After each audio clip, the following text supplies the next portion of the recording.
बातमी आहे राज्यातील हवामानासंदर्भातली। उत्तर भारतात हवामान आपला मूड बदलत असल्यानं परत एकदा थंडी परतण्याची शक्यता आहे। 1 फेब्रुवारी पासून उत्तर भारतातील मैदानी भागात 6 दिवस पाऊस पडणार आहे, तर डोंगराळ राज्यांमध्ये 5 दिवस पावसाचा इशारा देण्यात आलाय।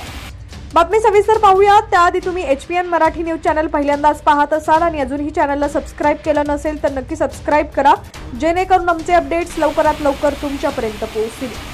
महाराष्ट्रात फेब्रुवारीमध्ये कोकणासह संपूर्ण राज्यात किमान तापमान सरासरीपेक्षा अधिक राहण्याची शक्यता आहे। हवामान विभागाचे महासंचालक डॉक्टर मृत्युंजय महापात्रा यांनी फेब्रुवारी महिन्यातील तापमान आणि पावसाचा अंदाज वर्तवलाय। देशाच्या बहुतांश भागात कमाल आणि किमान तापमान सरासरीपेक्षा अधिक राहण्याची शक्यता असल्याचं त्यांनी म्हटलंय। 1 ते 3 फेब्रुवारी दरम्यान 2 दिवस वेस्टर्न डिस्टर्बन्स येणार आहेत, असं हवामान विभागाकडून सांगण्यात आलंय। त्यामुळे जम्मू काश्मीर आणि लडाखमध्ये 5 फेब्रुवारीपर्यंत पाऊस पडू शकतो।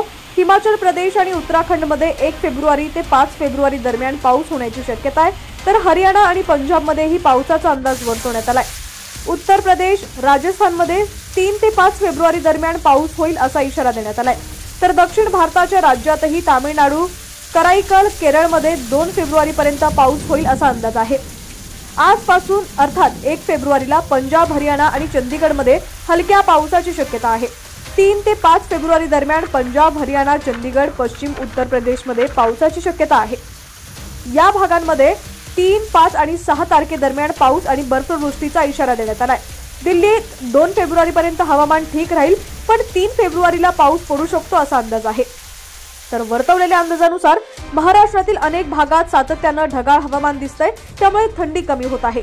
जानेवारीत थंडी कमी जाणवल्यानं फेब्रुवारी महिन्यात थंडी चांगली राहील अशी अपेक्षा शेतकरी बाळगून आहेत।